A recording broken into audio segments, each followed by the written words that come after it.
아멘. 사랑하고 축복합니다. 웹 공동체의 소식을 받기를 원하시는 분들은 웹 대학 청년부를 검색하셔서 유튜브와 또 인스타그램 그리고 죄송합니다. 우리 카풀친 있습니다. 예배 인원보다 카풀친 인원이 조금 적은 것 같아요. 아직 잘 모르시는 분들은 카카오 플러스 친구 검색하셔서 꼭 좋아요 누르시고 함께 소식 받아보셨으면 좋겠습니다. 우리의 마음에 손을 얹고 함께 고백하겠습니다. 제가 조금 더 성경적으로 한번 해보려고 준비했습니다. 성경 있는 그대로 한번 읽어보려고요. 누구든지 그리스도 안에 있으면 새로운 피조물입니다. 옛 것은 지나갔으니 보십시오, 새 것이 되었습니다. 우리 옆에 있는 분들을 보시면서 이렇게 고백할까요? 보십시오, 새 것이 되었습니다. 우리 다른 쪽을 향하여서도 보십시오, 새 것이 되었습니다. 아멘. 예수님 안에 있는 우리들은 새로운 피조물인 줄로 믿으십니까? 아멘. 그 주님께 더 가까이 나아가는 시간 되었으면 좋겠습니다. 계속해서 사도행전을 보면서 어떻게 사도들이 그렇게 담대하게 복음을 전할 수 있을까 생각해 보게 되었습니다. 어떻게 그 성령 충만함을 유지할 수 있고, 어떻게 그 날이 갈수록 그들의 메시지는 거침이 없고 그들이 전하는 복음에 두려움이 없을 수 있을까라는 생각이 들었습니다. 왜냐하면 저는 금요일 날 전도를 해봤기 때문에 그렇습니다. 전도를 하기 전에 제 안에 두려움이 있었던 것이지요. 목사님은 목사님이잖아요 라고 말씀하실 수도 있는데요. 저 역시 복음을 전할 때마다 그 거절감, 아니면 복음을 전할 때 나를 어떻게 생각할까, 왜 저 나이 많은 사람이 이 대학교 안에 들어와 있을까, 이렇게 저도 두려움이 있는 것입니다. 어떻게 하면 그렇게 두려움 없이 복음을 전할 수 있을까라는 생각이 들어있고요. 제가 제 안에 들었고요. 그리고 또 우리는 왜 성령의 능력이 멈추는 것 같을까라는 생각이 들었습니다. 성령의 충만함을 가지고 사역을 시작했는데 어느 순간 나는 소진되어 있는 것 같고 성령의 충만함이 떨어져 가는 것만 같은 느낌이 드는 이유가 무엇일까? 왜 사도들은 날이 갈수록, 사도행전이 지나갈수록 왜 날로 더욱 담대해져만 갈까라는 질문이 제 안에 들었던 것입니다. 제가 이 본문을 보면서 답을 찾을 수 있었습니다. 왜냐하면 그들은 계속해서 예수님을 이야기했기 때문에 그것이 가능했다라고 저는 답을 찾을 수 있었습니다. 그들은 계속해서 성령의 충만함을 어떻게 이루었냐면, 하나님 오늘도 성령 충만하게 해주십시오, 성령 충만을 계속 간구한 것이 아니라 그들이 예수님의 이야기를 끊임없이 했기 때문에 그들은 성령 충만함을 이어갈 수 있었던 것이다 라는 것이 저의 오늘 본문을 살펴본 것의 결론이었습니다. 예수님을 이야기하면 어떤 일이 일어나게 됩니까? 우리가 예수님의 이야기를 우리의 입술로 전하기 시작하고 선포하기 시작할 때 우리는 어떠한 일을 경험하게 될까요? 오늘 같이 본문을 보면서 예수님을 전할 때 어떤 일이 일어나게 되는지 함께 나누고 싶습니다. 오늘 본문에는 담대하게 사역하는 예수님의 제자들이 나옵니다. 구체적인 이름은 나열되어 있지 않지만 베드로들과 사도들이라는 이름이 나오고 있습니다. 그 사도들이라고 하는 이름은요, 기본적으로 아포스톨로스라고 하는데요, 헬라어로 아포스톨로스는 누구로부터 보냄을 받았다라고 하는 뜻입니다. 누가 보낸 자들인 것이죠. 그러니까 예수님의 사도들이라고 하면 예수 그리스도로부터 보냄을 받은 자라고 하는, 그 사명을 받아 보내심을 받은 자라는 뜻이 됩니다. 그러니까 이 사도들은 그 보내신 뜻을 잘 수행하는 것이 그들의 역할이고 사명일 것입니다. 지난주에 저희가 설교를 보면서 부부 사기단을 봤습니다. 아나니아와 삽비라 기억하십니까? 아나니아가 남자일까요, 여자일까요? 기억하십니까? 아나니아 남자입니다. 여자 이름 같은 사람이 남자이고요, 남자 이름 같은 삽비라가 여자였습니다. 부부는 닮는다고요? 자신의 소유를 팔았지만 그것의 일부를 드리기로 아주 기쁘게 동의했던 것 같습니다. 먼저 아나니아가 죽었습니다. 그리고 몇 시간이 흘러서 삽비라마저도 죽음을 맞이하게 되었습니다. 이 일이 있고 나서부터 5장 12절부터 보면 사도들의 사역이 날로 확장되는 것을 보게 됩니다. 많은 사람들이 이 사도들의 가르침을 받기 위하여서 모여들었습니다. 사람들은 이 예수님의 제자들을 칭찬했고 그들의 가르침을 듣기를 원했습니다. 제자들은 솔로몬의 행각에서 예루살렘 솔로몬의 행각에서 예수님을 전했습니다. 예수님에 대한 이야기를 했고 그분이 어떠한 분이신지를 증거했습니다. 솔로몬의 행각이 예루살렘의 뜰의 한 부분이라고 하더라고요. 그래서 이곳에서 제자들이 예수님을 가르쳤는데 그 중에 가장 인기 있는 제자는 베드로였습니다. 사도 베드로가 걸어갈 때에 사람들이 혹시라도 그 베드로의 그림자가 스치기를 원해서 자리를 깔고 누워 있었다라고 합니다. 여러분, 그림자라도 스치면 나에게 놀라운 일이 일어날 거야 라는 기대감을 가지고 사도 베드로 옆에 누워 있었던 것이죠. 그 소문을 듣고 예루살렘에 살지 않은 여러 지역에 사는 사람들도 모여들었던 것입니다. 이 솔로몬의 행각이 사도행전뿐만 아니라 다른 곳에서도 등장하는데 요한복음 10장에 등장하는 것을 제가 찾았습니다. 요한복음 10장에 예수님이 이 솔로몬의 행각에서 유대인들과 싸웠습니다. 한판 붙으셨습니다.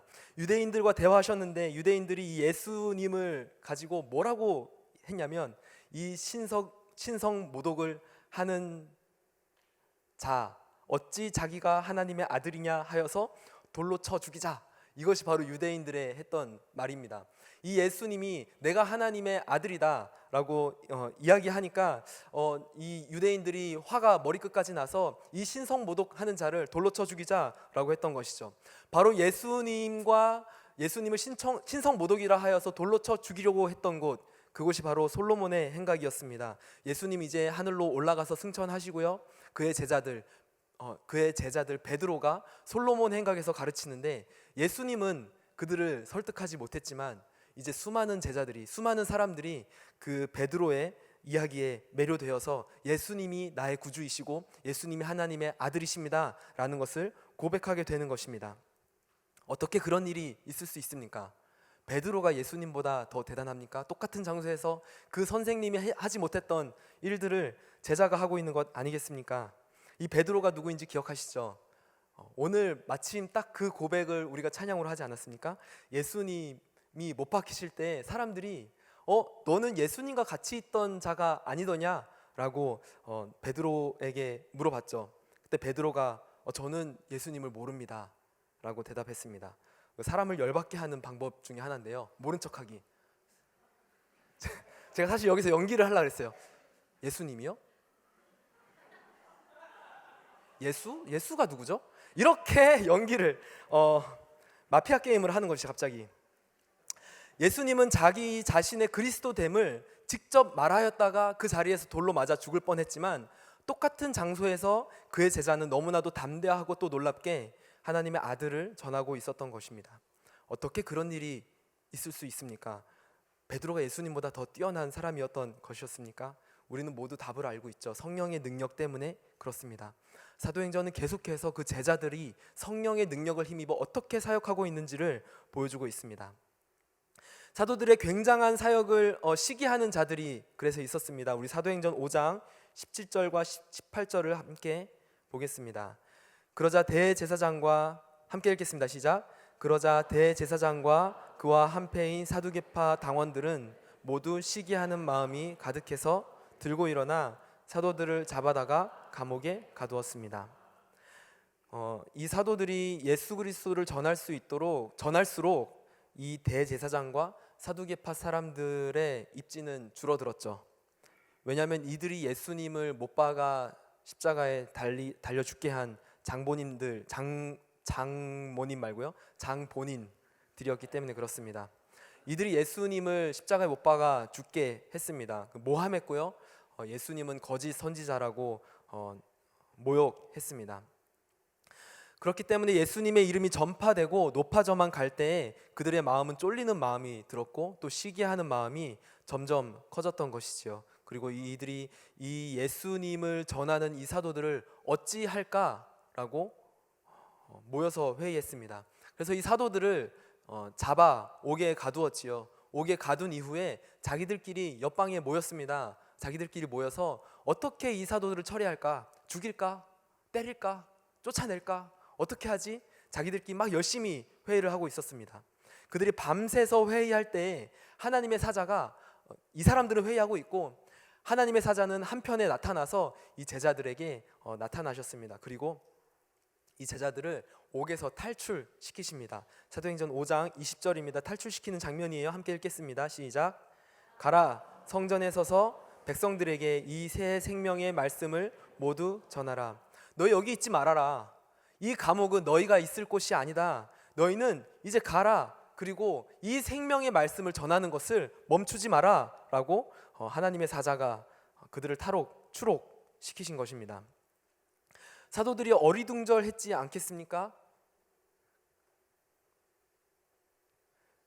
그래서 이 천사들이, 이 하나님의 사자가 이 사도들을 추록시켰을 때 다시 이들은 밖으로 나가서 성전 앞으로 나가 담대하게 예수님의 이름을 또 전했습니다. 성경에는 새벽이라고 나와 있습니다. 새벽에 사람들이 많지 않을지라도 바로 말씀을 전하기 시작했던 것입니다. 그때 대제사장과 서기관들이 열심히 회의하다가 안 되겠다, 얘네들을 다시 데리고 와서 얘네들을 신문해야겠다, 얘네들을 고문을 하든 때리든 한번 데려와서 말 좀 한번 들어보자 라고 이야기했던 것입니다. 그래서 사람들을 불러서, 말이 너무 빠르죠? 사람들을 불러서 이 베드로와 제자들을 다시 데려오게 했습니다. 그래서 찾으러 갔는데 없는 거예요. 옥은 역시 잠겨 있고 밖에는 간수가 여전히 지키고 있는데 안으로 들어가니까 그 베드로와 제자들이 없었던 것입니다. 이거 하나님의 약간 유머 섞인 부분이라고 생각이 들었습니다. 성경을 보는데 좀 어이가 없었습니다. 이들은 확실히 제자들을 가두고 있다고 생각했고 이미 하나님은 하나님의 방법대로 그들을 탈출시키셔서 하나님의 일을 여전히 진행시키셨던 것이지요. 하나님이 빼내어버린 이후에 이들이 그것을 알고서 어떻게 된 일인지 어리둥절하는 장면이었던 것입니다. 사도들이 성전에서 말씀을 전하고 있다는 이야기를 들은 이 제사장들은 이에 제자들을 다시 잡아 오도록 명령하였습니다. 하지만 사람들이 함께 있었기 때문에 억지로 잡아들이면 사람들이 폭동을 일으킬까 하여서 모셔와라 라고 이야기를 했습니다. 그래서 억지로 잡아들이지 않고 제자들과 베드로를 이렇게 모셔오게 되는 것이죠. 그 이유가 무엇입니까? 이 대제사장들과 이 권력 있는 자들이 사람들을 두려워했기 때문에 그렇습니다. 그들은 그들의 이스라엘의 정치인들이었습니다. 그들은 사람들의 인기를 얻어야만 자신의 권력과 자신의 가진 것을 유지할 수 있는 사람들이었습니다. 그들은 사람들의 인기를 얻어야만 하는 사람들이었기 때문에 사람들의 시선을 두려워했습니다. 사람들의 평판을 두려워하고 신경 쓸 수밖에 없었습니다. 사람들이 두려워서 사도들을 연행하지 못하고 정중하게 모셔온 것입니다. 지난주에 김한구 목사님께서 설교하실 때 사람 의지하지 말라고 했던 거 기억하십니까? 맞습니다. 여러분, 사람 의지하지 마십시오. 옆에 있는 사람 당장 의지하고 싶은 마음 들어도 여러분, 사람 의지하는 것 결국엔 별 볼 일 없게 끝나게 됩니다. 여러분, 왜 우리의 마음속에 사람 의지하는 마음이 들게 될까요? 왜 우리는 사람을 의지하고픈 마음이 일어납니까? 왜 우리는 사람을 의지하고 싶은 마음이 불일 듯이 일어납니까? 왜냐하면 우리는 사람을 두려워하기 때문에 그렇습니다. 사람들을 두려워하기 때문에, 그들의 시선이 두렵기 때문에, 그들의 평판이 두렵기 때문에 그들로부터 안정감을 찾기를 원하고, 그들로부터 내 존재감을 확인하고 싶어하고, 그들로부터 내 소속감을 얻고 싶어 하는 것입니다. 그렇기 때문에 그들을 의존하고 우리 사람들을 두려워하는 것 아니겠습니까? 사도행전 5장 26절 함께 읽겠습니다. 시작.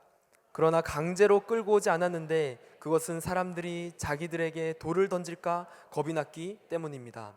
여러분, 그들은 겁이 났습니다. 사람들이 자기들에게 돌 던질까, 자기를 미워할까, 자기들의 평판이 떨어지게 될까 두려워했습니다.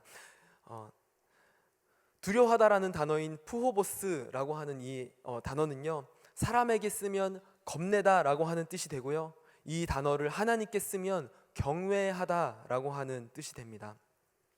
여러분, 사람을 두려워하는 사람은요, 하나님을 경외하지 못합니다. 반면에 하나님을 경외하는 사람은요, 사람을 두려워하지 않는 것입니다.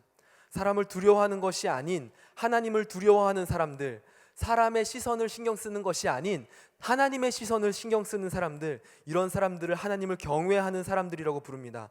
여러분, 웹 공동체 여러분, 하나님을 두려워하는 사람이 되십시오. 사람을 두려워하는 사람이 아니라 하나님을 두려워하는 사람이 되십시오. 사람의 평판에, 사람의 시선에 신경 쓰는 사람이 아니라 하나님의 시선에 신경 쓰는 여러분들이 되시기를 간절히 소망합니다. 이 제사장들이 제자들을 끌어놓고 이제 질문을 합니다. 제자들을 모아서 앞에 놓고 그들을 위협하면서 윽박 지르는 것이죠. 내가 예수 이름 전하지 말랬지. 내가 예수 이름을 선포하지 말랬지. 내가 예수의 이름을 꺼내지 말랬지. 너 왜 자꾸 예수님의 이름을 전파해? 너 왜 자꾸 예수님의 이름을 전해? 라고 하면서 그들을 윽박 지르고 그들을 신문했습니다. 왜 계속 전하는 거야? 너희 때문에 온 유대가, 온 예루살렘이 들썩벅적하잖아. 예수님의 이름으로 가득하게 됐잖아. 지금 나 무시하는 거야? 내가 너희의 권력자, 내가 한마디만 하면 너희의 목숨을 잃을 수도 있어. 내가 한마디만 하면 너희는 여기에 못 들어올 수 있어. 쫓아낼 수 있어. 왜 자꾸 내 말을 무시해? 라고 하면서 제자들을 위협하고 있습니다. 사도행전 5장 28절 함께 읽겠습니다. 대제사장이 말했습니다. 우리가 예수의 이름으로 가르치지 말라고 단단히 주의를 주지 않았느냐? 그런데 너희는 온 예루살렘을 너희 가르침으로 가득 채우고 이 사람의 피에 대한 책임을 우리에게 뒤집어 씌우려고 하는구나. 이 사람이 예수님을 말하고 있습니다. 지금 사람을 두려워하고 있는 것 아니겠습니까? 지금 사람이 두려워서 예수님의 이름을 더 이상 전파하지 말라고 그들을 위협하고 있는 것입니다. 그들은 자신들이 한 일을 두려워하고 있습니다. 자신들이 예수를 모함한 일, 못 박아 죽게 한 일, 그들의 피를 자기에게 돌리지 말라고 한 일들이 기억나는 것이었습니다. 그렇기 때문에 이렇게 반응하는 것 같습니다. 너는 지금 예수를 죽인 그 피를, 그 이유를, 그 책임을 우리에게 돌리려고 하고 있어. 더 이상 예수님의 이름을 전파하지 마라고 하는 것입니다. 이미 그들에게 책임이 있다는 것을 알았던 것 같습니다. 이미 자기가 잘못해서 예수가 죽은 것을 알고 있는 것 같습니다. 그렇기 때문에 더욱 두려워하는 것입니다. 이 권력자들을 향한 베드로의 대답이 이렇습니다. 5장 29절입니다. 함께 읽겠습니다. 베드로와 다른 사도들이 대답했습니다. 사람에게 순종하기보다 하나님께 순종하는 것이 마땅합니다. 당신들이 나무에 달아 죽인 그 예수를 우리 조상들의 하나님께서 살리셨습니다. 하나님께서는 이스라엘에게 회개와 죄의 용서를 주시려고 예수를 그분 오른편에 높이셔서 왕과 구세주가 되게 하셨습니다. 이것이 사람을 두려워하지 않은 사람의 대답이고 사람을 두려워하지 않고 하나님을 경외하는 사람의 반응입니다. 이 권력자들 앞에서 이 사도들이 이토록 담대할 수 있는 이유는 그들은 하나님을 경외하는 사람이고 사람을 두려워하지 않았기 때문입니다. 너가 아무리 그렇게 우리를 협박해봐, 너가 아무리 그렇게 우리를 위협해봐, 내가 네 말 듣겠니? 하나님 말 듣지 하는 것입니다. 그리고 우린 예수를 안 죽였잖아. 그렇지 내가 예수 안 죽였다고 얘기해 라고 이야기하는 그 대제사장들 앞에서 베드로가 이렇게 얘기합니다. 너희들이 죽였어. 너희들이 예수를 나무에 매달았어. 여기서 유대인들에게 예수를 나무에 매달았다라고 하는 뜻이 뭐냐면 예수님이 십자가에 매달았다라고 하는 것은 그 책임이 로마에게 있지 않겠습니까? 십자가는 로마의 형벌이었잖아요. 나무에 달아 죽인 자는 신명기에 나와 있습니다. 저주받은 자라고 유대 율법에 써 있는 것 아니겠습니까? 그러니까 너희들이 예수를 너희가 나무에 매달아 죽였어. 너희가 예수를 저주받은 자 되게 했어 라고 하는 베드로의 고발입니다. 이것이 하나님을 경외하고 사람을 두려워하지 않는 자들의 모습입니다. 그들은 하나님의 말씀을 전하는 것에 있어서 두려움이 없었습니다. 여러분은 언제 가장 두려움을 느끼십니까? 언제 가장 두려움을 느끼십니까? 저는 애석하게도 지금 이렇게 앞에서 열심히 말을 하고 있지만 사실 많은 사람들 앞에 선다는 건 저에게 너무나도 큰 두려움입니다. 너무 두려워요. 이상하게 왜 오늘 두렵죠? 이상합니다. 이거 이렇게 준비해서 그런가 봐요. 저번에는 안 그랬는데 왜 오늘 두렵죠? 저에게 큰 두려움입니다. 왜냐하면 저는 말을 아주 조리 있게 잘하는 사람도 아니고 목소리가 큰 사람도 아니기 때문입니다. 아무렇지 않은 것 같아 보이는데요, 목사님. 이렇게 보일지라도 제 마음속에는 얼마나 담대함의 응원이 필요한지 모르겠습니다. 여러분들은 무엇이 두려우십니까? 한번 생각해 볼까요? 여러분 무엇이 두려우세요? 이 한 주간 무엇이 가장 두려우셨습니까? 무엇 때문에 우리의 마음이 녹아내리셨습니까? 저는 이제 학기가 시작되거나 또 분순을 할 때가 되면 전화를 해서 대학부 순장님들을 콜링을 합니다. 전화를 걸죠. 제가 오랜만에 전화 걸면 딱 느낌 오시죠? 처음 전화 걸어서 나 김레이 목사인데 김레이 목사야 라고 하면 딱 느낌 오실 겁니다. 제가 그래서 전화를 해서 콜링을 합니다. 누구누구야, 순장으로 섬겨보지 않겠니? 누구누구야, 이번에 아울리치 팀장으로 섬겨보지 않겠니? 이렇게 전화를 해서 콜링을 합니다. 그럼 전화 받은 사람이 뭐라고 하겠습니까? 네 목사님, 당연하죠. 너무 반가워요. 기다리고 있었어요. 이런 사람이 없습니다. 네? 네? 제가요? 이렇게 반응을 하죠. 목사님 저는 못해요. 목사님 저는 말을 잘할 줄 몰라요. 목사님 저는 사람들을 이끌 수 있는 사람이 아닙니다. 저는 한 번도 리더를 해본 적이 없어요. 목사님 저는 잘 못할 것 같아요. 목사님 저는 아울리치 한 번도 안 가봤는데 팀장으로 섬길 수 있을까요? 저는 잘 못할 것 같은데요. 모든 사람들의 반응이 그렇습니다. 두려운 것이죠. 잘 못할 것만 같은 두려움입니다. 잘하고 싶은데 잘 못할 것 같아 라고 하는 두려움이 가장 먼저 우리 안에 찾아오는 것입니다. 여러분 다 순장 있으시죠? 다 요거 거쳐서 순장님들 되신 겁니다. 제가 앞으로 전화 걸면 받으실 분들, 여러분들도 그러실 것입니다. 그 단계를 거쳐서 여러분들은 훌륭한 순장님이 되실 겁니다. 많은 사람들이 아울리치를 신청했습니다. 한 개의 팀을 더 열었고요. 그래서 이번에 베트남, 이집트, 튀르키예, 인도 많은 사람들이 가게 되었습니다. 모두 채워졌습니다. 많은 지체들이 아울리치를 신청했지만 몇몇은 아마 마음으로는 이번에 가고 싶다. 나 인도 꼭 가고 싶었는데 이집트 거기서 예배하면 어떤 느낌일까? 그런 마음이 우리 안에 막 들었더라도 그 마음보다 가장 먼저 얼마지? 이집트 얼마지? 여러분 공감되시죠? 내가 이번에 꼭 정말로 갈 수 있을 가고 싶다라는 마음이 들었을지라도 그것보다 더 크게 우리의 마음을 무너뜨리는 얼마지? 나 돈 없는데. 나 이번에 힘든데. 이번에 우리 부모님 좀 힘들어 하셨는데. 그 마음이 우리를 흔들지 않겠습니까? 그 무엇입니까? 재정이 두려운 것입니다. 우리 안에 두려움이 있는 것입니다. 관계 안에서 여러분들 어떻게 반응하십니까? 여러분 우리 지체들, 여러분들 이 관계 안에서 여러분들이 연약함을 인정하십니까? 여러분 혹시 미안해, 내가 잘못했어 라고 하는 말 쉽게 나오십니까?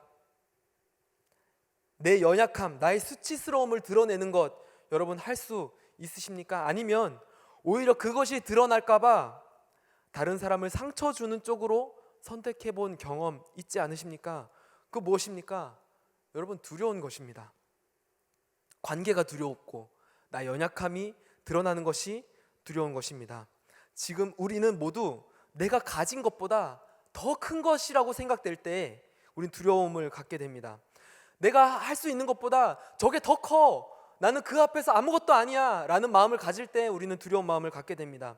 내가 의지하는 것보다 더 큰 것을 맞닥뜨려야 할 때 우리는 두려움을 경험하게 됩니다. 여러분 또 두려운 것이 무엇입니까? 전도, 저 금요일 날 요거 경험했습니다. 곧 우리는 부활주의를 맞이하게 되고요. 그래서 전도도 하고 MC단이 초콜릿을 샀는데요. 1000개를 샀어요. 1000개. 여러분 이것을 가지고 송도와 곳곳에 나아가 초콜릿과 전도지를 나누면서 예수님이 부활하셨습니다. 여러분 초청합니다. 인천 온누리교회에서 왔습니다. 예수님은 당신을 사랑하십니다. 하나님 당신을 사랑하십니다. 교회로 오십시오 라고 전도를 하시게 될 것입니다. 여러분 어떠십니까? 벌써 마음에 나는 전도를 잘할 수 있어. 내가 하면 5명은 돌아오지. 5명은 회개 한 방이지. 이렇게 담대하십니까? 아니면 내가 목사님 제가 전도를요. 송도에서요. 거기 제 직장이 있는데요. 거기 제 학교가 있는데요. 이런 생각이 가장 먼저 드십니까? 여러분, 전도요. 저도 무서워요. 저도 무섭습니다. 저도 거절당할 때 마음이 쉽지 않습니다. 그리고 또 뭐가 쉽지 않냐면 내가 크리스천이라는 것을 담대하게 드러냈는데 무시당하는 것 같을 때 제 마음이 쉽지 않아요. 그것이 우리를 두렵게 합니다.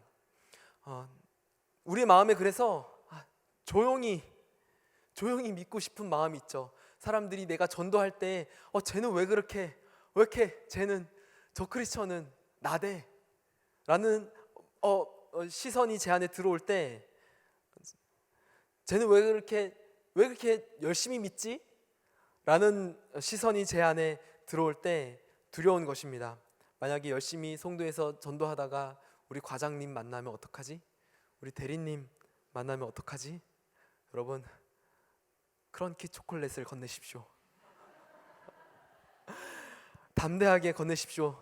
하지만 상상만 해도 두렵지 않습니까? 내 직장 상사를 만나는 것, 내 룸메이트를 만나게 되는 것, 전도하면서 같이 순장님들과 순원들이랑 함께 이제 전도할 때 그분들을 만나게 되면 나는 나를 어떻게 생각할까 두려움이 우리 안에 드는 것입니다. 우리 그 모든 두려움들을 우리 그 모든 두려움의 그 마음들, 그 두려움의 그 긴장들 그리고 마음에 녹아내리는 듯한 어떤 불안한 마음들을 그 시선들을 모두 하나님께로 돌리시기를 소망합니다. 우리가 두려울 때 하나님을 바라보십시오. 내 삶과 내 목숨에 아무것도 할 수 없는 그들을 두려워하지 마시고요. 오직 나의 삶을 인도하시고 주관하시고 이끄시는 하나님을 두려워하십시오. 성령님께서 이 모든 것을 감당할 힘을 우리에게 주실 것입니다. 그리고 우리의 마음에 하나님을 경외하십시오. 하나님을 경외하고 그분을 두려워하는 자들은 우리 하나님보다 그 작은 세상을 그리고 사람들을 그리고 그 하나님보다 훨씬 작은 나의 이 수치를 그분을 경외할 때 우리 그 수치들을 두려워하지 않게 될 것입니다. 하나님을 경외하는 사람들을 이렇게 얘기합니다. 담대하다. 담대한 사람들이다. 어떻게 그 예수님의 제자들이 담대하게 하나님의 이름을 전했습니까? 어떻게 그 예수님의 제자들 그 부끄러움 많고 그 아는 것 적고 하나님을 담대하게 증언하지 못하여서 나는 예수를 모르고 저 사람 누구지? 난 도저히 모르겠네. 나 참 이렇게 얘기했던 그 제자들이 어떻게 그 사도행전에서 담대하게 예수님을 전할 수 있었습니까? 그보다 훨씬 크신 하나님을 바라봤기 때문입니다. 두려움으로 예수님을 배반하고 도망가고 숨었던 제자들도 성령이 담대하게 하시면 능히 그 모든 것을 이길 수 있는 힘을 갖게 되는 것입니다. 인하대에서 전도를 했는데요. 그 칫솔 전도했다고 했잖아요. 칫솔을 300개를 준비해 갔습니다. 300개 굉장히 많은 숫자 아니겠습니까? 그 300개를 부스를 열고 이렇게 깔고 이제 칫솔을 나눠드렸습니다. 사실은 예수님 믿으세요 이렇게 얘기하지 못하고 어떻게 했냐면 여러분 칫솔 드립니다. 칫솔 공짜로 드립니다. 칫솔 받아가세요. 이렇게 전도했습니다. 그래서 칫솔 받으러 오면 전도지도 같이 드리는 거죠. 칫솔 가지러 왔지만 전도지도 같이 받으십시오. 해서 가져가게 하는 것입니다. 근데 처음에 우리의 마음에 조금 두려운 마음이 들었습니다. 전도할 때 늘 우리의 마음에 좀 긴장되고 두려운 마음이 있으니까 이 전도할 때 어떻게 사람들이 반응할까, 좋아할까 이런 두려운 마음 가졌었는데요. 사람들이 너무 기쁘고 환하게 이 칫솔을 가져가면서 전도지도 같이 가져가는 것이었습니다. 어떤 사람들은 우리에게 말을 붙이기도 했습니다. 어떻게 오셨냐고, 그리고 어떤 사역을 하는지 물어보는 사람도 있었고 직접 오셔서 QR을 찍어가는 사람들도 있었습니다. 그 일을 경험하니까 저희 안에 두려움이 조금씩 사라지게 된 것입니다. 전도를 하다가 시간이 흘러서 결국에 칫솔은 솔드 아웃 되었습니다. 전도지는 아직 남았는데 칫솔이 끝났기 때문에 저희는 부스를 접었습니다. 하지만 우리의 마음에 이미 담대한 마음이 찾아왔기 때문에 몇몇 지체는 칫솔과 상관없이 전도지를 나눠주기 시작했습니다. 제가 그것을 보는데 제 마음이 좀 벅차오르는 것을 느꼈어요. 이미 우리의 마음이, 담대한 마음이 그 두려움을 이긴 것 아니겠습니까? 전도지를 나눠주면서 우리의 예수 그리스도의 이름을 전파하기 시작했습니다. 사람들이 와서 기뻐하면서 칫솔들을 가져가면서 친구들끼리 가져가면서 와 아싸 게이득 이러면서 가져가더라고요. 제 마음에 그래 칫솔 공짜로 받아서 좋지, 공짜 칫솔 좋지, 진짜 게이득은 예수님인데, 이런 생각이 제 안에 들었습니다. 여러분, 하나님께서 일하심을 우리가 경험하게 되면 우리 안에 모든 두려움은 사라지게 되는 것입니다. 오늘 선교사로 파송 받으신 성원 선교사님도 두려움이 있다라고 말씀하시지 않았습니까? 저는 걱정하지 않습니다. 하나님이 함께 하시면 그 두려움을 능히 이기게 될 것입니다. 우리 순장님들 콜링할 때 목사님 저 두려워요, 할 수 없어요, 저는 맞지 않는 사람입니다, 보낼 만한 사람을 보내소서, 이렇게 얘기했지만 제가 걱정되지 않아요. 지금은 두렵지만 하나님과 함께하면 너희가 능히 이길걸? 라고 하는 마음이 제 안에 드는 것입니다. 대제사장들과 권력자들은 제자들이 이렇게 담대하게 말하는 것을 듣고서 화가 치밀어 올랐습니다. 그래서 그냥 싹 죽여야겠다 이렇게 마음 먹었을 때 이 가말리엘이라고 하는 그 존경받는 학자가 이렇게 얘기하는 것입니다. 여러분, 잠깐 제 말을 들으십시오. 하나님께서 이들과 함께 하시는 거면 여러분들은 하나님을 대적하는 자들이 됩니다. 하지만 이들이 전하는 이 하나님이 만약에 가짜라면, 이들이 전하는 이 예수가 가짜라면 이들은 알아서 없어지게 될 것입니다. 이미 수많은 사람들이 있지 않았습니까? 이미 수많은 하나님의 그 선동가들이 있지 않았습니까? 그들이 지금 남아있지 않습니다. 모두 가짜였기 때문에 그렇습니다. 만약에 이 베드로와 제자들이 전한 예수 그리스도도 가짜라면 알아서 없어질 것입니다 라고 이야기를 했습니다. 이 권력자들이 들으니까 가만히 듣고 보니까 설득력이 있는 거예요. 이야기를 듣고 보니까 우리가 굳이 애써서 이 사람들을 잡아주길 필요가 있나? 이들은 가짜인데 얼마 없어서 없어져 버릴 거야. 얼마 지나지 않아서 모두 사라져 버릴 거야. 모두 뿔뿔이 흩어질 거야. 모두 제 갈 길 가겠지라고 생각했습니다. 그래서 그들이 제자들을 불러서 너희 다시는 예수 이름 전하지 마라고 이야기하고 채찍질해서 보내게 되었습니다. 제가 약간 열받는 포인트였습니다. 이 공회의 결정은 그냥 보내고 알아서 살아라. 너희가 가짜니까 너희들은 점점 없어질 거야. 점점 흩어질 거야. 지금은 이렇게 뜨겁지? 점점 식어질 거야. 이것이 그들의 결정 아니었습니까? 근데 그들이 이들을 굳이 모아서 채찍질해서 보내는 것이었습니다. 몇 대 맞았을까요? 아마 40에서 하나 감한 매를 맞지 않았을까 생각됩니다. 40대 이상 때리는 거 법으로 금지되어 있다라고 하더라고요. 그래서 40에서 하나 감한 매와 채찍질을 맞았을 것 같습니다. 지금 이 제자들이 어떤 사람입니까? 수많은 사람들이 이 제자들의 그림자 스치기를 구하면서 모여들지 않았습니까?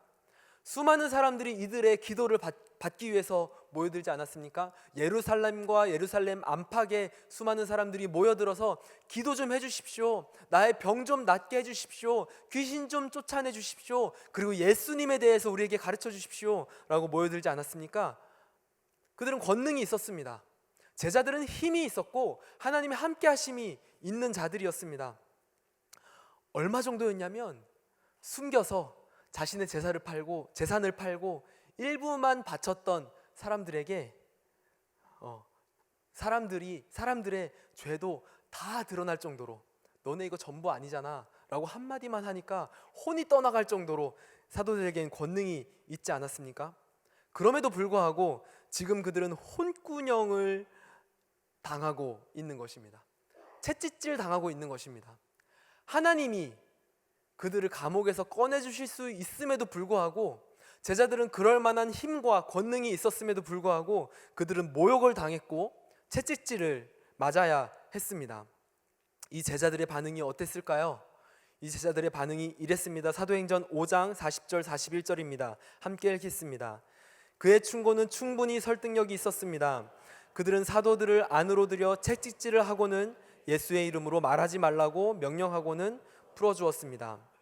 사도들은 예수 이름을 위해 모욕당하는 것이 합당하다고 생각하고는 기뻐하며 공회를 떠났습니다. 제자들이요 기뻐했어요. 제자들이요 기뻐했대요. 제가 이것을 읽고 이걸 어떻게 설명하지? 라는 생각이 들었습니다. 여러분 매 맞고 기뻐할 수 있나요? 몽둥이 맞고 여러분 기분 좋으신 분 있으십니까? 매 맞고 채찍질 맞고 기분 좋아서 너무 행복해 라는 분 있으십니까? 여러분 그럴 수 없죠. 제가 어릴 적에 부모님께 맞았던 기억이 있습니다. 종종 있지 않고 꽤 자주 있었습니다. 제가 정말 많이 맞았는데요.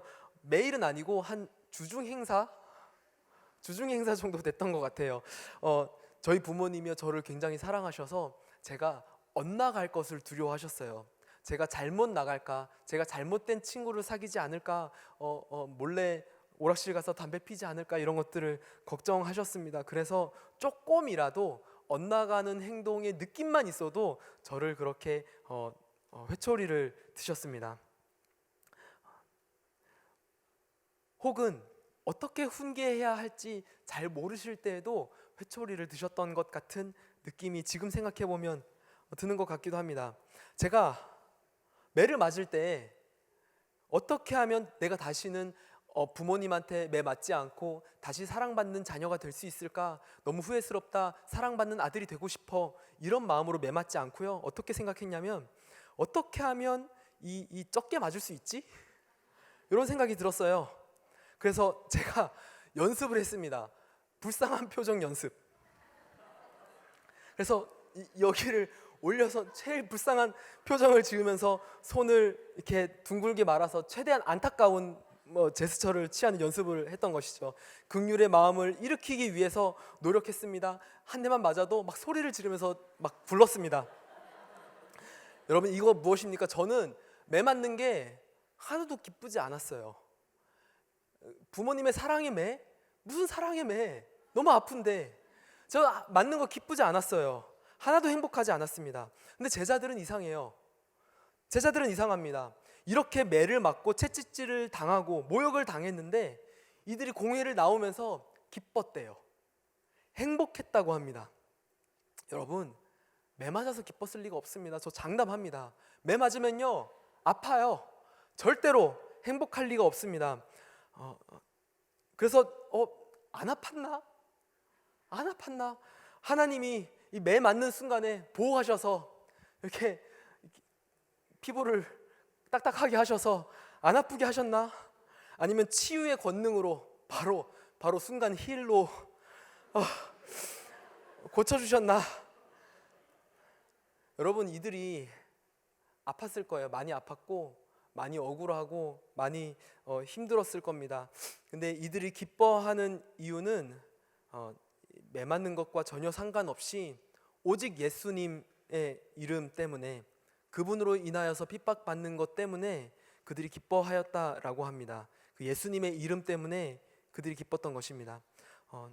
하나님이 우리의 기쁨 되신다고 하는 것은 하나님이 우리의 기쁨 되는 상황을 주신다는 것과 조금 다른 의미인 것 같습니다.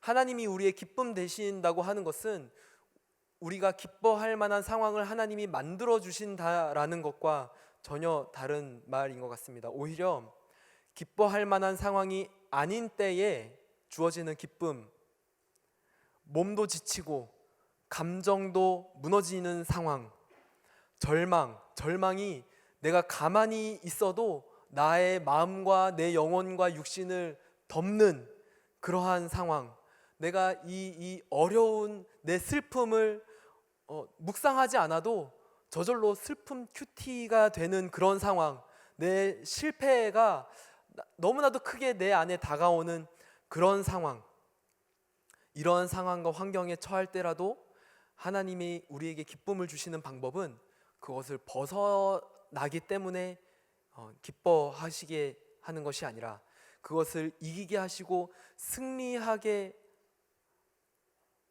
하셔서 기쁨을 누리게 하는 것이 아니라고 하는 것입니다. 그러한 상황과 환경에 처했을지라도, 여전히 우리의 상황은 바뀌지 않을지라도, 여전히 우리의 마음에는 절망이 속삭일지라도 하나님이 주시는 기쁨은 우리가 눈을 들어 예수 그리스도를 보게 하시는 것으로 하나님 우리에게 기쁨을 회복시키시는 것입니다. 절망 속에서도 예수 그리스도로서 주어지는 그러한 기쁨입니다. 그것이 복음을 증거하기로 결정하고 나아가는 우리가 맞닿게 될 고난의 상황이고, 또 그 상황에서 우리가 누릴 수 있는 기쁨입니다. 그렇기 때문에 상황과 환경은 절대 우리에게 절망을 줄 수 없는 것입니다. 절망적인 상황은 우리를 무너뜨리려고 하고, 넘어지게 하고, 실망하게 하고, 포기하게 하려 우리를 유혹하지만, 상황은, 사건은 우리의 절망이 될 수 없는 것입니다.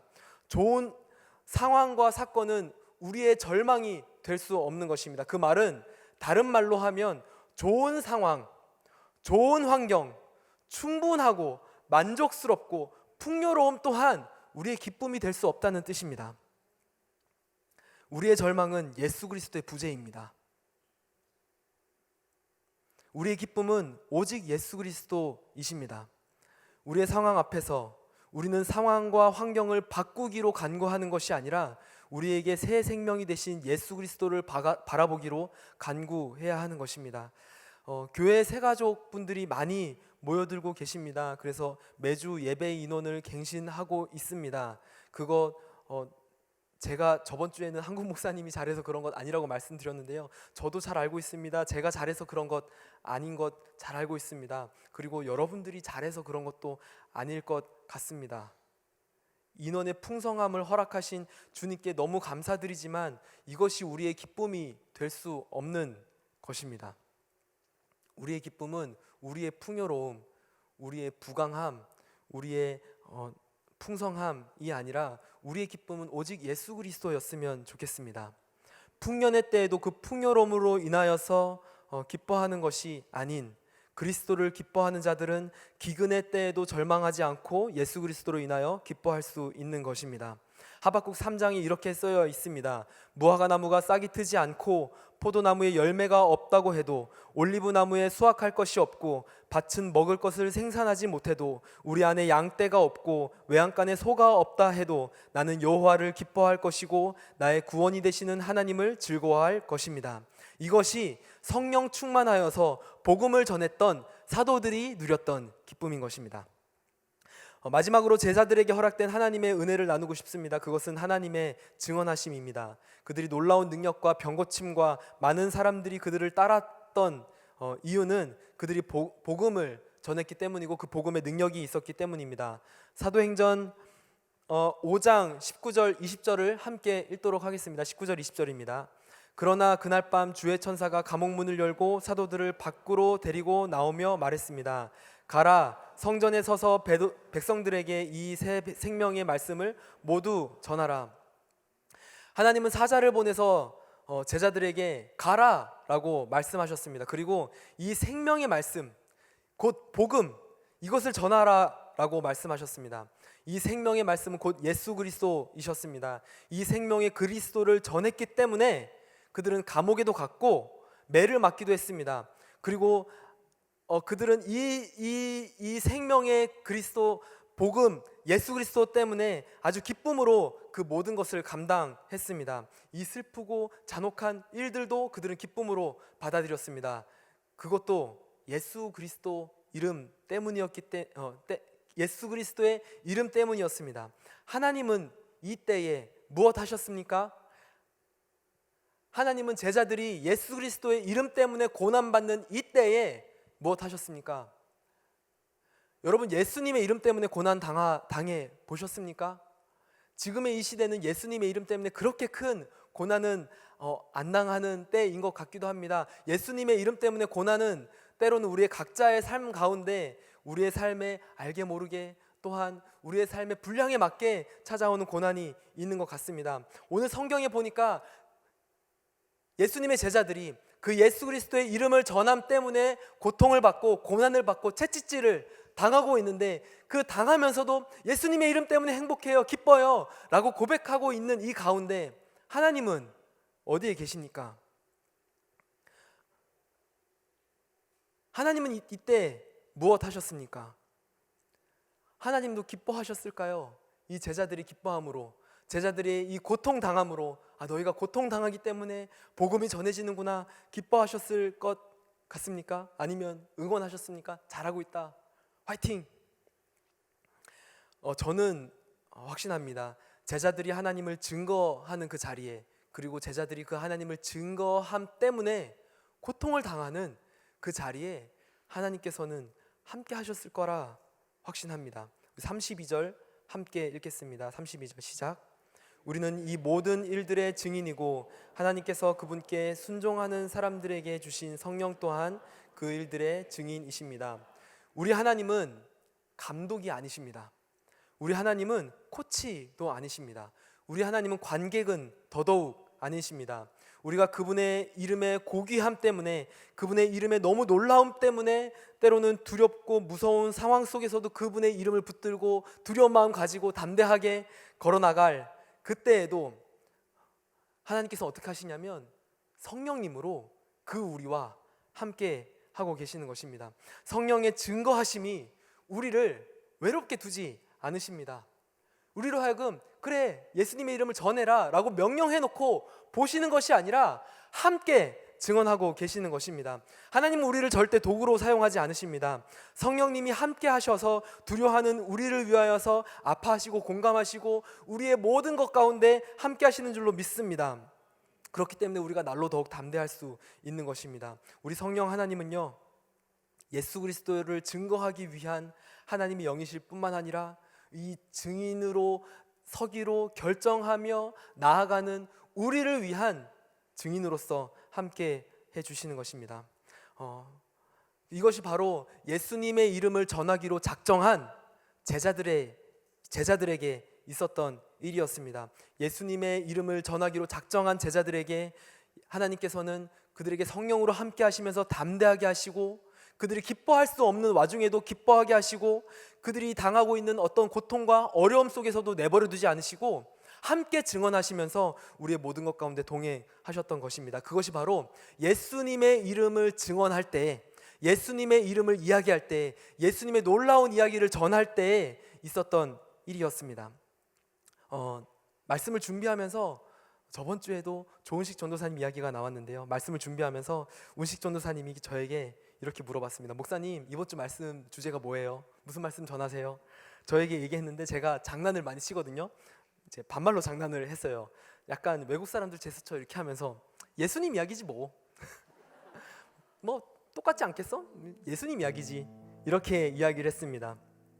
제가 장난스럽게 얘기했는데요, 이렇게 얘기하고 나서 생각해 보니까 정말 제 마음에 정말 예수님 이야기만 했으면 좋겠다. 인본주의적인 이야기 말고 우리의 마음을 위로하기 위한 그런 달콤한 이야기 말고 내가 전하는 이야기 속에 그냥 예수님 이야기만 있었으면 좋겠다라고 하는 생각이 들었습니다. 이곳에서, 이 교회에서, 또 이 하나님의 공동체 안에서 다른 이야기 말고 우리가 어떻게 하면 잘 살까 말고 그냥 예수님 이야기만 이곳에서 선포되었으면 좋겠다, 이런 마음이 들었습니다. 우리 순 모임 그 두세 명 모인 그 모임에 예수님의 이야기만 나왔으면 좋겠다. 예수님이 어떠한 분이신지, 내 삶에 어떻게 일하셨는지, 내가 예수님을 경험했을 때 어떻게 놀랍게 변화되었는지 그 얘기가 우리 순에서 넘쳐 흘렀으면 좋겠다. 제 마음에 이런 마음이 들었으면 좋겠습니다. 예수님의 이야기가 넘쳐날 때, 우리가 예수님의 이야기를 할 때, 예수님이 어떠한 분이시고 어떻게 행하셨고 내 삶에 어떻게 놀랍게 일하셨는지 우리가 그 이야기를 할 때 하나님께서 우리 가운데 어떠한 일을 하십니까? 우리로 하여금 담대하게 하시는 것입니다. 우리로 하여금 기뻐할 수 없는 와중에 기뻐하게 하시는 것입니다. 우리가 그 예수님의 이름으로 고난의 자리 가운데로 나아갈 때에 예수님께서 함께 동행하여 주시는 것입니다. 우리는 이제 아울리치 시즌으로 들어가게 되지 않겠습니까? 우리는 해외로 나가는 분들도 있고요, 어떤 분들은 이 나라 곳곳으로 저기 장수로, 강화로, 아니면 저기 저 고성으로 가게 됩니다. 우리는 가서 무엇 합니까? 우리 수박 팔러 가는 겁니까? 아니요. 우리 요리하러 갑니까? 아니죠. 우리는 예수님 얘기하러 가는 겁니다. 다른 거 아니고요. 다른 재밌는 거 말고 우리 예수님 이야기하러 가는 겁니다. 우리 예수님 이야기하러 다음 주에 또 송도 아울리치 떠나게 됩니다. 우리의 모든 두려움을 넘어서서 우리를 담대하게 하실, 그리고 우리에게 그 모든 빼앗겼던 기쁨, 우리가 모든 잃어버렸던 기쁨을 예수님의 이름 때문에 다시 회복시키실, 그리고 우리와 함께 하여서 넌 혼자가 아니야, 내가 늘 너와 함께 할 거야 라고 하셨던 예수님의 말씀을 신실하게 이루실 그 예수님의 이름을 전하러 가는 것입니다. 담대하게 주님을 위한 증인으로 서십시오. 하나님은 우리를 결코 혼자 내버려 두지 않으십니다. 우리가 예수님의 이름을 붙들며 그분의 이름을 증거하며 나아갈 때 하나님 우리의 삶을 사용하셔서 우리의 삶을 통하여 그분의 놀라운 이름을 드러내게 하실 줄로 믿습니다. 우리 같이 찬양하면서 이 시간 기도하며 나아가길 소망합니다. 두려운 마음 가진 자여 놀라지 말라, 이 찬양하면서 하나님께서 우리에게 주시는 약속을 붙들고 함께 기도하며 나아가시겠습니다. 두려운 마음 가진 자여 놀라지 말라. 주 너의 하나님 강한 손으로 주 이름 부를 때 주님 구하시리. 두려운 마음 가진 자여, 두려운 마음 가진 자여 놀라지 말라. 주 너의 하나님 강한 손으로 주 이름 부를 때 주님 구하시리. 주님 구하시리. 아멘. 오셔서 구하시리.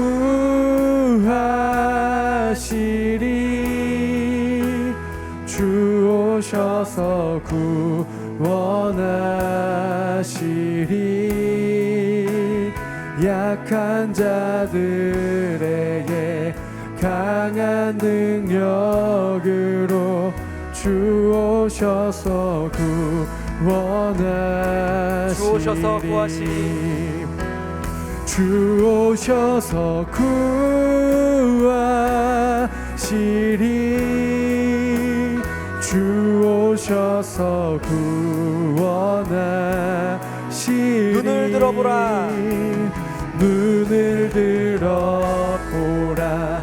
회복의 능력을 주 오셔서 구원하시리. 우리 주님을 바라보며 고백합니다. 주 오셔서 구하시리.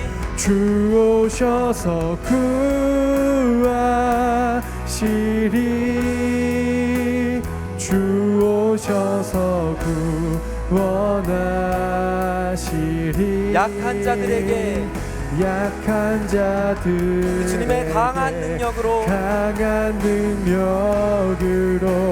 주 오셔서 우리 하나님의 강권적인 역사로 우리의 삶에 일하시길 소망합니다. 주 오셔서 일하시리. 주 오셔서 구하시리. 주 오셔서 구원하시리. 눈을 들어보라. 눈을 들어보라. 회복의 능력을 주 오셔서 구원하시리.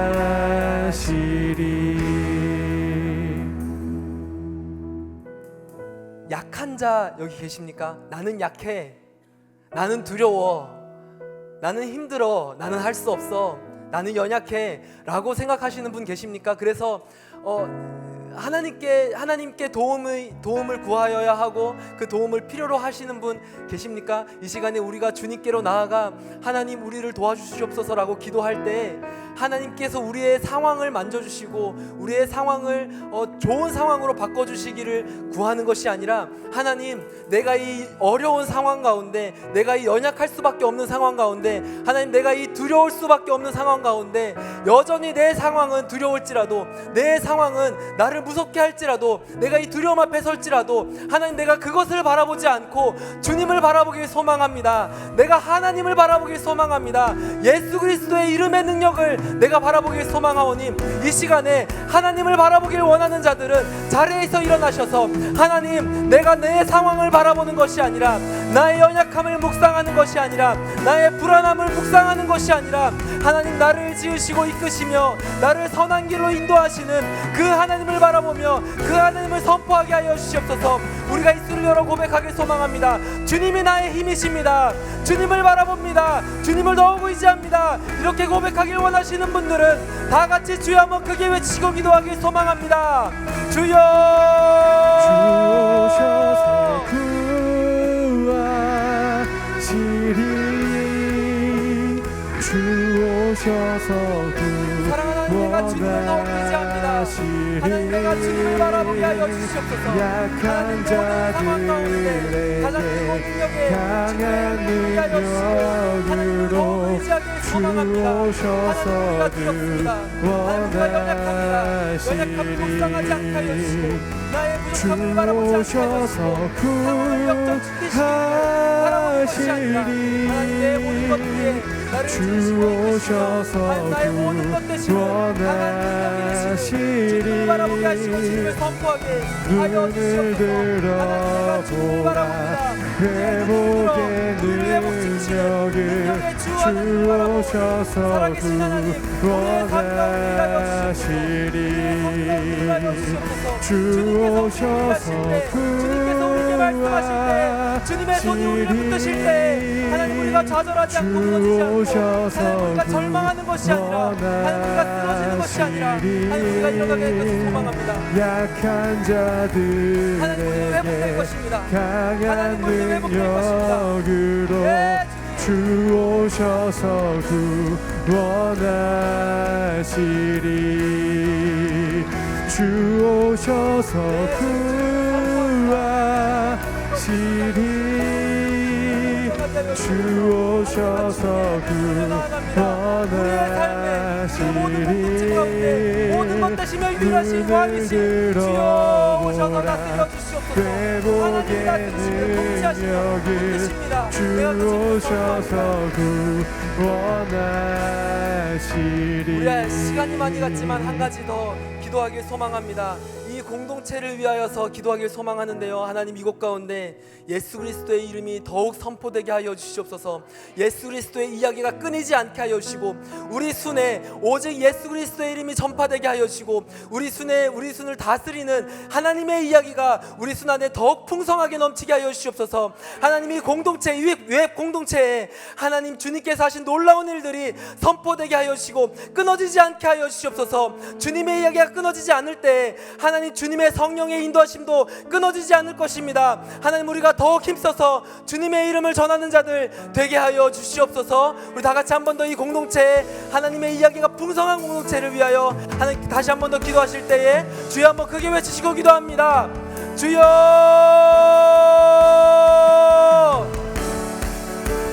하나님, 우리에게 주님의 이름을 허락하여 주시옵소서.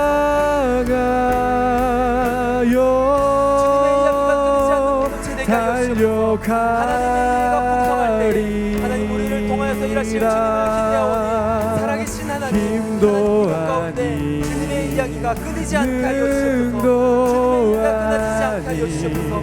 하나님께서 하신 일들이 오직 하나님 끊어지는 것이 아니라 기근이 아니라 하나님 성령으로 주 얼굴 향하여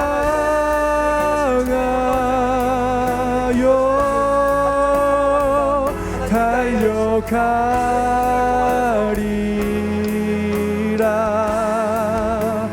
오 주의 영광 안에 살게 하나님, 우리에게 주님의 이야기가 끊이지 않게 하여 주시옵소서. 하나님, 우리의 손에, 하나님, 우리의 삶에, 하나님, 우리의 모든 간증 가운데 하나님께서 우리에게 하셨던 놀라운 일들이 주시옵시고 달려가 멈추지 않도록 주님 인도하여 주시옵소서. 살아계신 하나님 주님께서 일하시면 하나님 기름 부으심은 멈추지 않을 것입니다. 하나님의 이야기가 멈추지 않을 것입니다. 하나님 우리에게 일하여 주시옵소서. 우리에게 일하여 주시옵소서. 오직 성령으로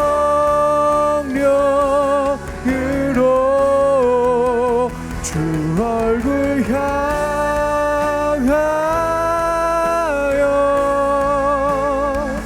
달려가리라.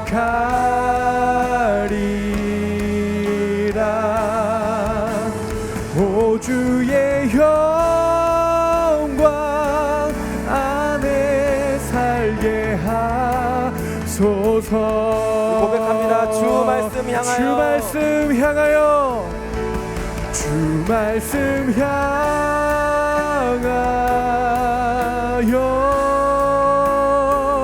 달려가리라.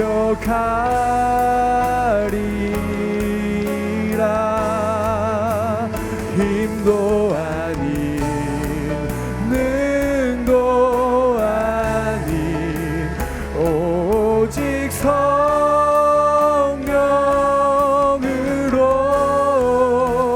주 얼굴 향하여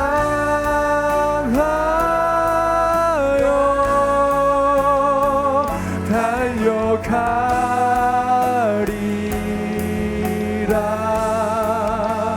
오 주의 영광 안에 살게 하소서.